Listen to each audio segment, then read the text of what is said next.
সমাজের একদল মানুষরূপী পশুদের পাল্লায় পড়ে আজ হাওয়া দিচ্ছে। হাওয়া মডার্ন হতে হবে, ছোট কাপড় পরতে হবে, স্টেজে উঠতে হবে, নাচতে হবে, টাকা উড়াবে, টাকা নেবে, এই বলে আমাদের সমাজের নারীগুলোকে আজকে মায়ের জাত থেকে নাবিয়ে দিল কোথায়? একদম চরিত্রহীনের জায়গায় নাবিয়ে দিচ্ছে। করছে না করে না? এটা সমাজের একদল চরিত্রহীন পুরুষদের চক্রান্ত নারীগুলোকে খোরাক বানাচ্ছে। ঠিক খোরাক হচ্ছে। দেখুন, যখনই ওই নারীটা 40 পার করছে, না নাচতে পারছে, না তার শরীর আর কারো পছন্দ হচ্ছে, তখন সে দেখা যাচ্ছে তার লাইফটাই বরবাদ। এটা তো দুনিয়ায় গেল, পরকালে তোমাকে যিনি বানিয়েছে তিনি তোমার জন্য জাহান্নাম রেখেছে। কেন? তোমাকে দুনিয়ায় এই শরীর দিয়েছে বিক্রি করার জন্য নয়। তোমাকে এই শরীর দিয়েছে তিনি তিনার সৃষ্টিকে পৃথিবীর বুকে বিকাশ করার জন্য। তোমার জন্য একজন স্বামী হবে, তার সাথে তোমার একসাথে হবে, তার মাধ্যম দিয়ে এটা সিস্টেম। আজকে সেই নারীর উপরে কত জুলুম! যত আজ থেকে 50 বছর আগে নারীদের উপরে যে জুলুমটা হতো, আজকে জুলুম বেড়েছে না কমেছে ভাই? একটু বলবেন কেন বেড়েছে? 50 বছর আগে কমসে কম আমার ভারত, আমার বাংলায় এতটা মডার্ন, এতটা বিহায়াপনা মডার্নের নামে ছিল না যেটা আজকে আমরা দেখতে পাচ্ছি। এটা আমাদের জন্য ধ্বংসের কারণ হচ্ছে। আমার আলোচনায় ভুল বুঝছেন না তো? আর একটুখানি খুলে বললে বুঝবেন। ধরুন আমরা কেউ একটা মুদিখানার দোকানে গেলাম, 1 কেজি ছোলা কিনলাম। ছোলা তো 1 পিস কিনা যায় না, 1 কেজি কিনতে হয়, তাই তো নাকি? 1 কেজি ছোলা কিনলাম। ছোলা যখন কিনি তার মধ্যে 2-1টা কাঠিও আছে, পোকা খাওয়া ছোলা আছে না? নাই, কিনার সময় সব বেচেলেন? একটু বলবেন ভাই।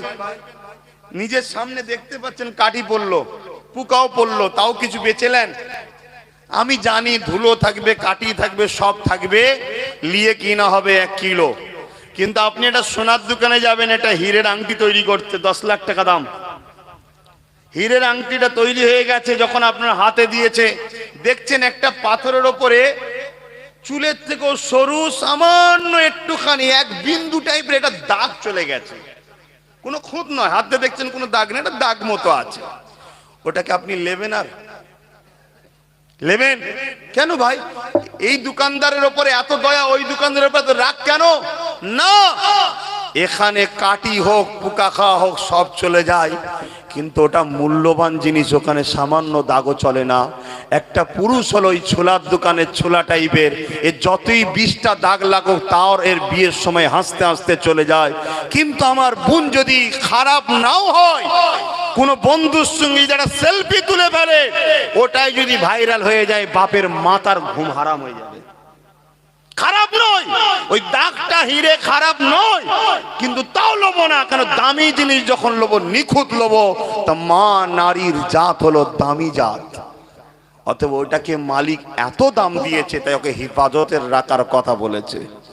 এবং রাসূল পাক বলেছেন, একজন মানুষের জিজ্ঞেস করলেন, হুজুর আমার উপরে সব থেকে কার বেশি হক? রাসূল বললেন, তোমার মায়ের। তারপরে কার? তোমার মায়ের।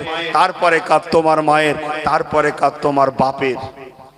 তাহলে বাপের থেকে রাসূল নারী মায়ের জাতকে 3 বার মর্যাদা বেশি দিয়েছেন। জোরে বলুন সুবহানাল্লাহ। আর একটু জোরে বলবেন না? আর আমরাই দেখুন ইসলামের মান্যওয়ালা যাদের উপরে দাগ এসেছে, আমরা নাকি নারীকে অপমান করি। আমরাই আবার নারীর সম্মানের কথা বেশি শুনে আমরাই সুবহানাল্লাহ বলছি। সুবহানাল্লাহ কখন বলা হয়? যখন খুশি হয়, ঠিক না বেঠিক? হ্যাঁ। সাহাবী জিজ্ঞেস করলেন, হুজুর নারীর মর্যাদা 3 গুণ বেশি কেন, আগে কেন?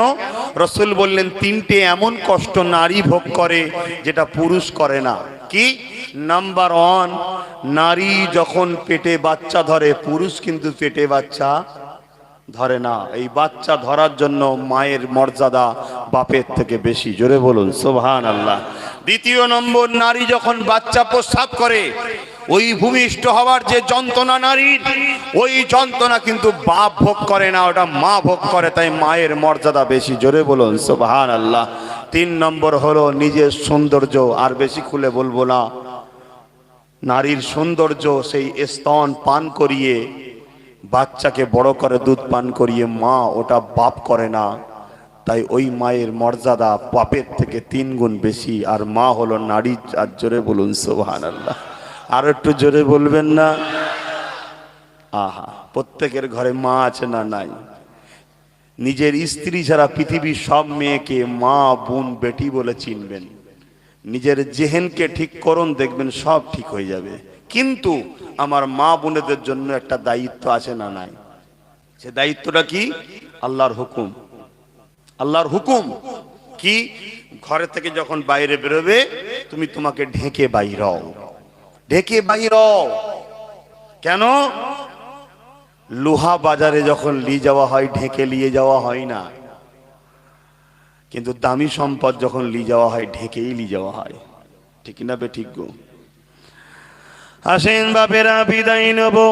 বিদায় নিবার আগে বলে দিয়ে যায়, আল্লাহ নবী যা করেছে আমাদেরকে করতে হবে, আল্লাহ নবী যা নিষেধ করেছে আমাদেরকে ছেড়ে দিতে হবে। তাই যুবকদেরকে বলি, বিবাহ যারা করবে নবী পাকের সুন্নাত অনুযায়ী করবে। কোন নারীর বাবার কাছ থেকে ফোন নেবে না। এ যুবকেরা, তরুণেরা, বাপেরা, উপরন্তু তুমি নিজে ওই নারীর সম্মানের জন্য দেনমোহর দেবে, তার মূল্যর জন্য টাকা দেবে, তাকে ইজ্জতের জন্য তা খুশি করে দেবে। এ যুবকেরা, তরুণেরা, বাপেরা, তাকে নিয়ে আসবে, নিজের ঘরটা সুন্দর করে সাজিয়ে রাখবে। কেননা তোমার জন্য এখন দায়িত্ব তাকে নিতে হবে। একটা স্বামীর দায়িত্ব হলো তার স্ত্রীর ভরণ পোষণের দায়িত্ব নিতে হবে, তার খাওয়া দাওয়া, তার থাকা, তার জীবনের সমস্ত দায়িত্ব নিতে হবে।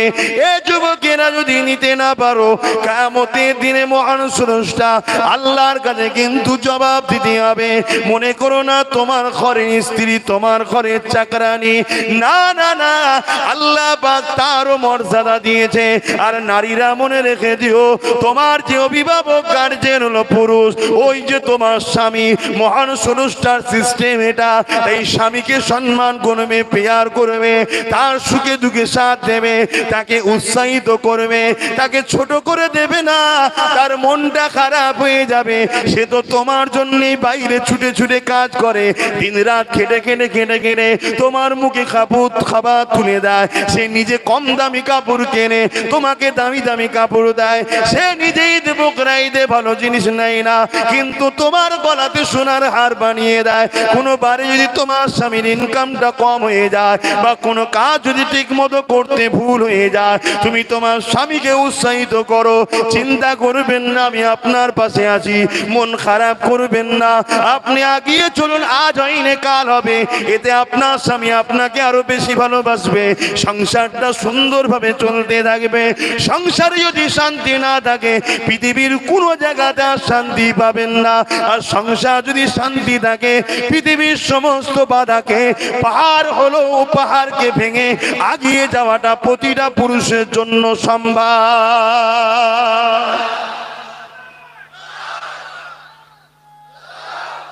তাই মা বোনেদের বলবো, একটু উৎসাহিত দেবেন, তাদেরকে সাথ দেবেন, সাহস যোগাবেন।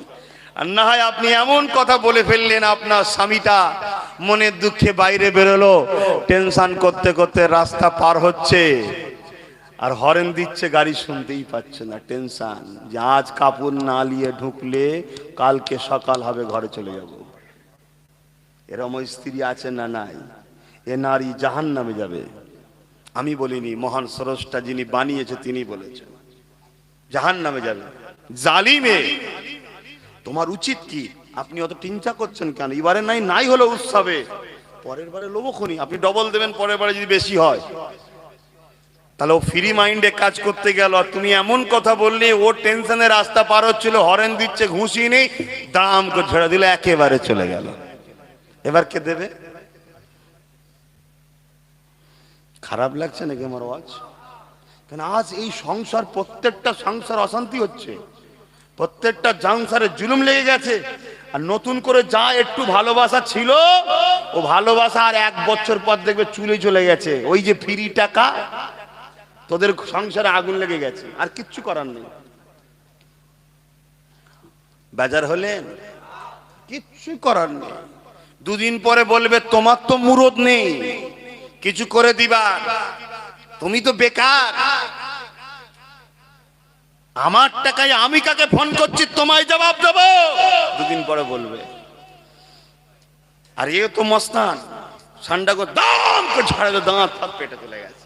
পুলিশ আসবে, কি হয়েছে না মেরেছে, চলো ছেলেটাকে নিয়ে জেল দেবে। আর যত জুলুম তো ছেলেদের উপরে হয়, খারাপ নেবেন না, বাস্তব ছেলের উপরে হবে, তুললি যাবে। কথা বুঝে আসছে না? জেল খেটে মা ধর খেয়ে আসবে, তারপরও যদি সংসারটাও হয়, ও তো ভাবছে তোর জন্য আমায় মার খেতে হয়েছে। কি ভাববে না? ভাববে না? তুমি যদি ভাবতে পারো, ভাববে না? এই আগুনটা বীজটাও রোপণ করে দিল। এবার আমি বললে তো বাপ সমস্যা আছে, কারণ আমি তো বিজেপির লোক না। কি রে, তাই তো নাকি? অনেকে বলে তুই বিজেপির দালাল। কি জবান তোর! মুসলমান বলছে আমাকে বিজেপির দালাল। যার বাপ কলেমা পেয়েছে আমার বাপ দাদার ওসিলায়, তার ঘরের ছেলে আমায় বিজেপির দালাল বলছে। কেন? 2000 টাকা পেয়েছে, ওকে বলি বিজেপির দালাল যা। আমার একটাই উত্তর, আল্লাহর কাছে জবাব দেবে, তৈরি থেকো। এছাড়া বেশি কিছু বলবো না। কিন্তু আমি এতটুকু বুঝিয়ে দিয়ে যাব, কার দালাল না দালাল কিয়ামতের দিন বোঝাপড়া হয়ে যাবে। তবে দুনিয়া জমিনে এনেছেন যখন, আবার বলে দিয়ে যায়, এ যুবকেরা, তোমরা যদি আল্লাহকে মানো, আখিরাতকে মানো, আযাব গজবের কথা যদি বিশ্বাস করো, জান্নাত আছে মানো, জাহান্নাম আছে মানো, মৃত্যু একদিন না একদিন হবে যদি বিশ্বাস করো, তাহলে সতর্ক হয়ে যাও। এই দুনিয়া জিন্দেগি আসল জিন্দেগি নয়। এটা তো মহান স্রষ্টা পাঠিয়েছে পরীক্ষার জন্য। নারী পুরুষ মিলেমিশে স্বামী স্ত্রী সংসারের মধ্যে দিয়ে সন্তান হবে, ওই সন্তান আবার বড় হবে, তার নিকাহ হবে, আবার সন্তান হবে। কিন্তু দুনিয়া একদিন ধ্বংস হয়ে যাবে। কেন? আল্লাহ পাকের আখিরি কিতাব কোরআন জানিয়েছে, কুল্লু মান আলাইহা ফান, সবকিছুই ফানা হয়ে যাবে, ধ্বংস হয়ে যাবে। যেদিন তুমি উঠবে ময়দানে মাশরে, ওই দিন তোমার কাছে জবাবটা নিয়ে হবে, এ আমার বান্দারে নামাজ পড়েছিস কি বল? আপনি বলবেন হ্যাঁ পড়েছি। শুধু হ্যাঁ বললে হবে না, কাকে অনুসরণ করে পড়েছি। অর্থাৎ নামাজ পড়লো নবীকে ফলো করে পড়তে হবে, নবী যেভাবে পড়েছে ওইভাবে পড়তে হবে। রোজা রাখলে শুধু হবে না, নবী যেভাবে রেখেছে বা রাখতে বলেছে। হজ করলে শুধু হবে না, নবী যেভাবে করেছে বা করতে বলেছে। আজকে তো কাবা শরীফের পাশে দাঁড়িয়ে একদল বেহুদা হাজি রয়েছে, তারা সেলফি তুলতে লেগেছে। ও হাজি নয়, ও পাজি, ও জাহান্নামী। মনে রেখে দেবেন, অনেকে মনে করে হজ করলে জান্নাতে যাবে। এটা মিথ্যা কথা, মিথ্যা কথা। লক্ষ নয়, কোটি কোটি হাজি ও জাহান্নামে যাবে। কেননা আল্লাহ নবীকে প্রেম যারা করেছে, নবীকে ফলো করে যারা হজ করেছে, শুধুমাত্র তারাই জান্নাতে যাবে।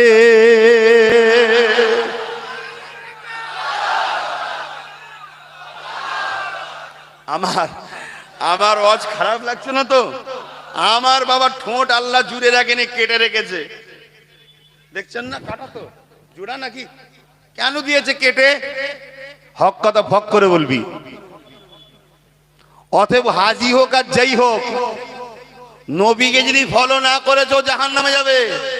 আমরা হয়তো গলায় গরুর মালা যেমন কুরবানিতে দিই, ওরকম হয়তো এয়ারপোর্ট থেকে দিয়ে নিয়ে এলাম, গরু এসছে, দেখেন না মালা দিয়ে আসে।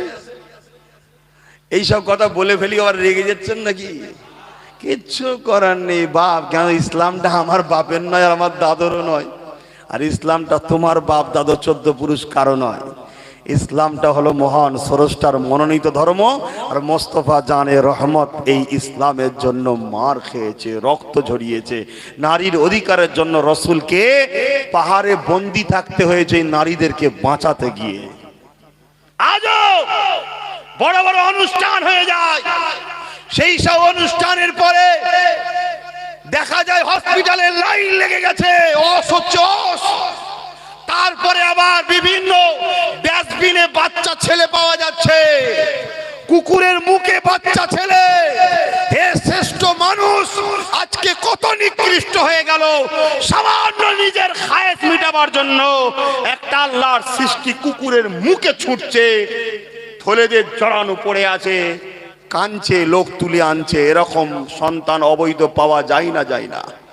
এ সমাজ এত উলঙ্গ হলো কি করে?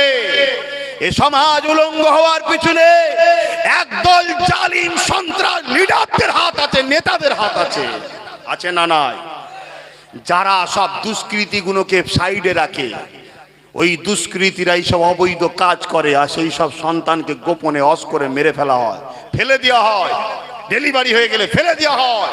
সমাজে যদি আইন শৃঙ্খলা করা হতো, আইন যদি করা হতো, অবৈধ সম্পর্ক করলেই ফাঁসি, প্রকাশ্য ফাঁসি, 2-10টা দিলে আর কেউ যেত ভাই? ও ভেতরে যে শয়তান উঠছিল না, ও আর জীবনে মাথা তুলবে না। দরকার নেই বাবা, এক্ষুনি ঝুলে যেতে হবে, কি ঠিক না বেটি? তাহলে হাজার হাজার মানুষ জাতির বাচ্চা বেঁচে যেত। যে জাত তার জাতের ভালো চাই না, সে জাত আবার কিসের মানুষ? হ্যাঁ, একটা অবালা পশুকে দেখে শিক্ষা নেন। কুকুরের যদি কোনো জায়গায় বাচ্চা হয়, মাফ করবেন, খারাপ লিখছেন না, মানে ব্যাপারটা হয়ে গেছে এত কঠিন সমাজে ব্যাধি হয়ে গেছে, তো ওই কি বলে সামান্য সামান্য হালকা পাওয়ারের ওষুধ দিলে আর রোগ সারছে না, ওই জন্য এত কড়া কড়া ডোজ দিতে হচ্ছে। আর ডোজ দিতে গিয়ে বাপ আমার দুশ্মনও বাড়ছে না, কমছে। কিন্তু যে কটা ভালোবাসছে একদম সলিড তৈরি হচ্ছে আবার, ঠিক না বেটি? অপর দিকে যেমন দুশ্মন বাড়ছে, কিন্তু যে কটা ভালো হয়ে যাচ্ছে একদম পুরো রোগ নির্মূল হয়ে যাচ্ছে, আর কোনো রোগ থাকছে না। থাকছে নাকি রোগ? রোগ নেই তো। খুব সাবধান, নীতি একটা করো, ভাইজান তো ভাইজান, আর না তো না। এখানেও চুমু, ওখানেও চুমু, ওখানেও চুমু। এ তো সেই চরিত্রহীন নারীদের মতো সব জায়গায় আছে, সবাইকে সাথে করলে ঘুরছে, সবাইকে খুশি করছে, কারো মনে দুঃখ দেয়নি। এমনও দয়ার সাগর আছে না নাই? ওরকম যেন হয়ে যাওনি। নীতি একটা হবে, নীতি আমার আমার আমার নয় তো আমার নয়, নীতি ঠিক রাখো। একটু বড্ড কড়া কড়া হয়ে যাচ্ছে ডোজ নাকি? হ্যাঁ, কিছু লোকের মন্ডন শুকিয়ে যাচ্ছে, একটু হাঁস কমসে কম। অনেকে তো আমাকে বলে, আবার মাস্কটা একটু খোলেন, একটু দেখি মুখটা, আবার বলে একটু হাসেন।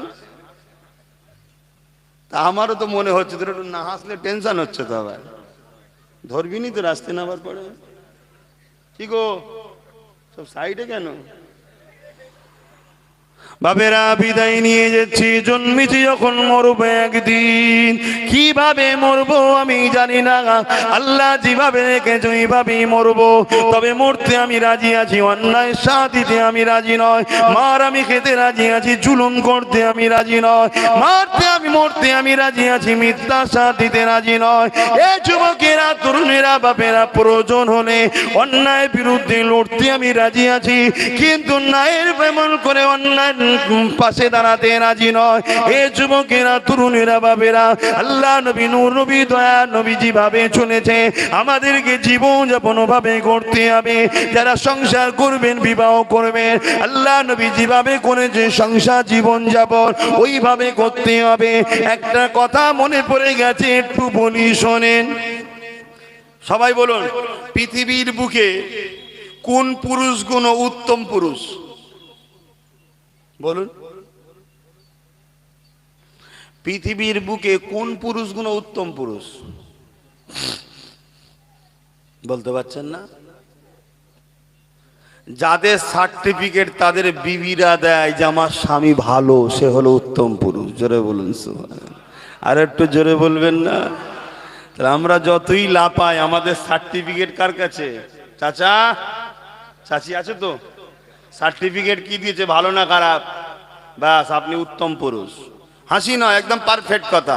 আমি আব্বাস সিদ্দিকী পীর সাহেব, পীরের ছেলে। আমার স্ত্রী যদি বলে আপনি ভালো নয়, তুমি ভালো নয়। ইসলাম এটা, এটা ইসলাম। আর পৃথিবীর বুকে একটা মানুষ সবার কাছে ভালো হতে পারে, স্ত্রীর কাছে ভালো হওয়াটা দম থাকা দরকার। কি? হ্যাঁ, ও যতই দাও যেন মনে হয় কিছুই দেওয়া হয়নি। এতদিন ঘর করলাম, কোনোদিন আমাকে একটা ভালো শাড়ি দিলে না? এই ঈদেই হয়তো দুটো দিয়েছে। আমার মা বোনেরা ভুল বুঝবেন না, যারা আল্লাহর প্রেমিক নারী আছে তারা স্বামী না দিলেও বলে আমার স্বামী অনেক দেয়। ঠিক না বে ঠিক? হ্যাঁ, আমি সবাইকে তুলনা করছি না, কিন্তু আমি বুঝাতে চাইছি এটা একটা পুরুষ যদি তার স্ত্রীর কাছে বলে যে ভালো, জানতে হবে বাইরের সবার কাছে ভালো হতে পারে। ঠিক না বে ঠিক গো? হ্যাঁ, আল্লাহর রসুলের ইসলাম দেখুন নারীদেরকে কত মর্যাদা দিয়েছে। আমি তো হজ করতে করতে 4:30 পারে চলে গেছে। তাহলে লাইফে আমাদের যা কিছু করব ফলো কাকে করব? জোরে বলুন, রসুলকে। ঠিক না বেটি? বাপেরা, নওজওয়ানেরা, এক কথাই বলে দিই, পৃথিবীর জমিনে দুটো দল আছে। একটা দল ইবলিস শয়তানের, আর একটা দল রাসূল পাক সাল্লাল্লাহু আলাইহি ওয়াসাল্লামের। এ যুবকেরা, তরুণেরা, বাপেরা, আপনারা কোন দলে থাকতে চান একটু বলুন। কিছু লোক তো চালাক, বলছে আমরা দু দলেই থাকবো। এ আছে না নাই? এই গো শুনছুনি আমি কি জিজ্ঞেস করলাম?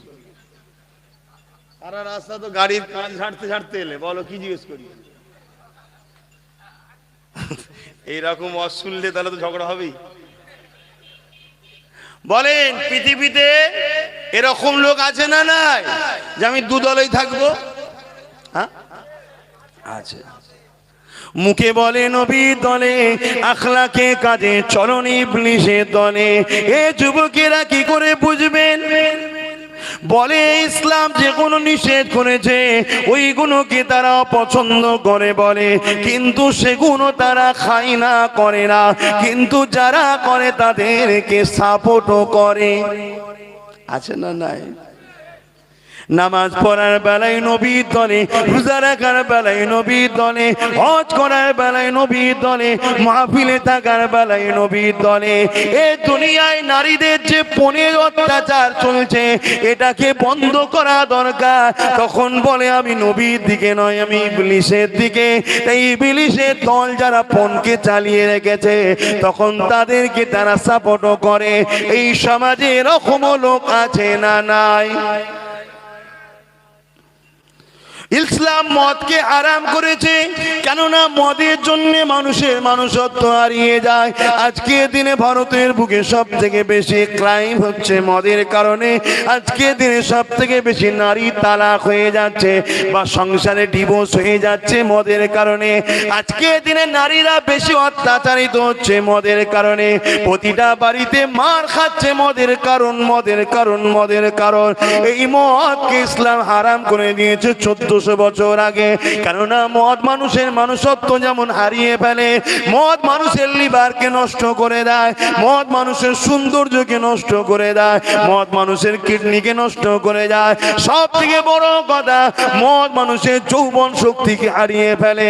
যখন খাবেন 2-4-5 দিন বড় মজা লাগবে, তারপরে কিন্তু যৌবন শক্তি যেটা হয় ওইটাকে মদ নষ্ট করে দেয়।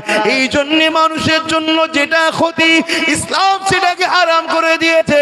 এ যুবকের, এই সমাজে কিছু লোক আছে যারা বলে আমরা আল্লাহ মানি, নবী মানি, অথচ তারা মদ পান করে। আমি তাদেরকে বলবো মদ খেও না, ছেড়ে দাও।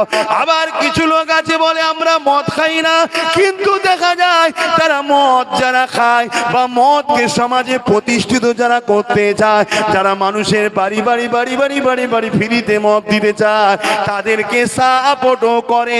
এই রকম নবী মাননেওয়ালা লোক আছে না নাই? মনে হয় এরা মোমেন। এদেরকে কি বলা হয়? মুনাফিক। এখন বলুন, এই মুনাফিক যদি আমার আপনার হুজুর হয়ে যায়, লিডার হয়ে যায়, ইমাম হয়ে যায় বা সমাজের নেতা হয়ে যায়, তোমার আমার ইনসাফ হবে? তুমি আমি মাথা তুলে বাঁচতে পারবো? তাই আনিস খানের বিচার এখনো হয়নি, আর হবেও না। এই কথা বুঝছেন না, বোঝেন না? কি করে হবে বলুন? কি করে হবে? এই কখনো সম্ভব? এ যুবকেরা, তরুণেরা, আমরা দুনিয়ার জমিনে জন্ম নিয়েছি কেন? আমাদের মালিক আল্লাহ পাকের হুকুমকে মেনে চলবো। নামাজ যেমন হুকুম করব, রোজা যেমন হুকুম করব, যাকাত যেমন হুকুম করব, দান খায়রাত যেমন হুকুম করব, এক কথাই নবী যা করেছে তাই করব। আল্লাহ নবী দিন দুনিয়া বাদশাহিবুল্লাহ জানিয়ে দিলে মদ খাওয়া আর মদকে সাপোর্ট করে একই পাপ, চুরি করার চোরকে সাপোর্ট করে একই পাপ, খুন করা খুনকে সাপোর্ট করে একই পাপ, দেশের বিরুদ্ধে লড়াই করা আর দেশদ্রোহীকে সাপোর্ট করা একই অন্যায় একই পাপ। সমাজের মানুষের কেউ লুটবে তারকে সাপোর্ট করা আর যে লোটে তারা দুজনে একই পাপের আসামি। তাই বলে দিয়ে যায়, এ যুবকেরা তোমরা প্রতিটা কদম জাহান্নামের দিকে আগিয়ে দিচ্ছ, তোমরা বুঝতে পারছো না এই সমাজের মধ্যে দুটো জিনিস আছে, একটা হলো হকুল্লাহ আল্লাহ পাকের হক, আর একটা হলো বান্দার হক। আল্লাহর হকে যদি ভুল হয়ে যায় আল্লাহ পাকের কাছে কাঁদলে মাফ হয়ে যাবে, যেমন নামাজ আল্লাহর হক, যদি কম হয়ে যায় কাঁদলে মাফ করে দেবে। রোজা আল্লাহ পাকের হক, যদি ভুল হয়ে যায় কাঁদলে মাফ করে দেবে। এমন করে চলে রেখে দাও, এ নবী পাকের প্রেমিকের হক আল্লাহ পাকের হক, যদি কম হয়ে যায় কাঁদলে মাফ করে দেবে। কিন্তু গরিবের উপরে জুলুম করা এটা ওই বান্দার হক, ওই বান্দা যদি মাফ না করে কখনো মাফ হবে না। তুমি মনে করছো আমি তো জুলুম করিনি, তুমি জুলুম করনি, কিন্তু যে জুলুম করে তাকে তুমি সাপোর্ট করেছো, তাই তুমিও জাহান্নামী হচ্ছ। তুমি বুঝতে পারছো না তোমাদের ঘরে জাহান্নামীরা কিভাবে নিজেদের দলে ঢুকিয়ে দিচ্ছে। এই সমাজে কেউ মদকে প্রতিষ্ঠিত করলো, ভালো ভালো লোকগুলো মাতাল হয়ে যাচ্ছে। তুমি বলছো আমি তো মদের প্রচার করিনি, কিন্তু মনে রেখে দিও যে প্রচার করে তাকে তো তুমি সাপোর্ট করেছো। তাই যে প্রচার করলো সাপোর্ট করলো উভয়ের শাস্তিটা এক হয়ে যাবে। এই সমাজে কেউ চুরি করলো আর তুমি বললে আমি তো চুরি করিনি, মনে রেখে দিও চোরের শাস্তি যেমন হবে তুমি সাপোর্ট করার জন্য তোমার শাস্তি হবে। আজকে এই সমাজের পুলিশরা, একদল পুলিশ আনিস খানকে চার থেকে ফেলে দিল, প্রমাণ হয়ে গেল। যদি আজকে আনিস খানের বিচার না হয়, এই যুবকেরা শুনে রেখে দাও, আনিস খানকে যারা মেরেছে খুনি ওরা জাহান্নামে যাবে যাবে যাবে। ওদেরকে যারা সাপোর্ট করেছে বা করবে তারা ওই খুনির আসামি জাহান্নামে যাবে। ভুল বলছি? কোরআন হাদিসের বাইরে বলছি না? ওয়াজ করা যাবে না বাংলায়? বহুত মার হবে। ইসলামে হাত দিলে হবে না বাপ। এ যুবকেরা তরুণেরা, আল্লাহ দিনের জন্য, ন্যায়ের জন্য, সত্যের জন্য, মানবতার জন্য, ইনসাফের জন্য, ইনসানিয়াতের জন্য লড়াই করা আমাদের জন্য ফরজ। করতেই হবে লড়াই, করতেই হবে লড়াই, করতেই হবে লড়াই। এই সমাজকে দুর্নীতি মুক্ত করা আমাদের জন্য ফরজ। এই সমাজে অন্যায়কে মিটিয়ে দেওয়ার জন্য লড়াই করা আমাদের জন্য ফরজ। খুনির বিরুদ্ধে লড়াই করা আমাদের জন্য ফরজ। মিথ্যার বিরুদ্ধে লড়াই করা আমাদের জন্য ফরজ। অন্যায়ের বিরুদ্ধে লড়াই করা আমাদের জন্য ফরজ। এতিম দুঃখীদের সম্পদ যারা ছেড়ে খায় তাদের বিরুদ্ধে গর্জে ওঠা আমাদের জন্য ফরজ। আমি বলিনি, আমার বাপ বলেনি, আল্লাহর কোরআন বলছে, আল্লাহর কোরআন বলছে, শুনে রেখে দাও। নবী আমার জানিয়ে দিলে যে তিনটে গুণ যার মধ্যে পাওয়া যাবে না তার মধ্যে ঈমান নাই। অন্যায় দেখলো হাত দিয়ে প্রতিবাদ করো, হাত দিয়ে প্রতিবাদ করার ক্ষমতা নেই, মুখ দিয়ে প্রতিবাদ করো, মুখ দিয়ে করার ক্ষমতা নেই, অন্তর থেকে ঘৃণা করো। যাকে ঘৃণা করা হয় তাকে কখনো সাপোর্ট করা যেতে পারে না। তাই এই সমাজের বুকে যারা অন্যায় করছে ক্ষমতা থাকলে হাত দিয়ে প্রতিরোধ করো, তাদের বিরুদ্ধে লড়াই করুন, সংগ্রাম করুন। যদি হাতে ক্ষমতা না থাকে মুখ দিয়ে প্রতিবাদ করো। মুখে যদি ক্ষমতা না থাকে ওই অন্যায়কারীকে ঘৃণা করে তার থেকে মুখকে ঘুরিয়ে নেয়, নাইকে প্রতিষ্ঠিত করার চেষ্টা করে। এ যুবকেরা, তরুণেরা, বাপেরা যদি বলেন আমরা করতে পারবো না, দুনিয়া চালিমে রক্ত চক্ষু থেকে যদি পিছিয়ে যায়, দুনিয়ায় জানকে বাঁচাবার জন্য যদি সরে যায়, দুনিয়ার ঘরগুলোকে বাঁচাবার জন্য সরে যায়, দুনিয়ার কেস কামারি বাঁচাবার জন্য সরে যায়, মনে রেখে দেবেন আল্লাহ পাক কিয়ামতের দিন ছাড়বে না। কারণ এটা তোমার আমার জন্য কাজ। কুনতুম খায়রা উম্মাতিন উখরিজাত লিন-নাসি তা'মুরুনা বিল মা'রুফি ওয়া তানহাউনা আনিল মুনকার। সময় সংক্ষিপ্ত, তাড়াতাড়ি বলছি বুঝে নাও। আল্লাহর কোরআন জানিয়ে দিল, এ শ্রেষ্ঠ উম্মত তোমরা মানুষকে ভালো কাজের আদেশ করবে, খারাপ কাজ থেকে মানুষকে দূরে রাখবে। এই দূরে রাখতে গিয়ে যা যা করা দরকার তাই করতে হবে। এটা আল্লাহর হুকুম, আল্লাহর হুকুম, আল্লাহর হুকুম। দুনিয়ার চোর নেতাদের জন্য যদি করতে পারো, দুনিয়ার জালিমের জন্য যদি করতে পারো, দুনিয়ার সবার জন্য করতে পারো। যিনি হাত দিয়েছে তার জন্য কেন হাত ব্যবহার করবে না? যিনি পা দিয়েছে তার জন্য কেন ব্যবহার করবে না? যিনি জবান দিয়েছে তার জন্য কেন ব্যবহার করবে না? এ আসো, ঐক্যবদ্ধ হও, আগিয়ে চলো। কেননা মৃত্যু একদিন না একদিন হবে। আজকের দিন আব্বাসের যদি মৃত্যু লিখে থাকে, পৃথিবীর সবাই মিলে বাঁচাতে চাইলেও বাঁচাতে পারবে না। আর আল্লাহ যদি আমার মৃত্যু না লিখে থাকে, তামাম পৃথিবীর সবাইকে চলে আসে মারবে, আমায় মারতে পারবে না। এরই নাম হলো ঈমান, এরই নাম হলো বিশ্বাস। এই বিশ্বাস যাদের অন্তরে আছে, সর্বসময় ন্যায়ের পক্ষে থাকো, সর্বসময় সত্যের পক্ষে থাকো। তোমরা আমানো নাই, সত্য কোনটা বুঝবে কি করে? এর জন্য নবী আমার মিশকাত শরীফে আব্দুল্লাহ ইবনে আমার থেকে রয়াত করে দিল, এ আমার মাননেওয়ালারা, চোখ মুজে তোমরা কুরাইশ বাচ্চার ঝান্ডার নিচে দাঁড়াও।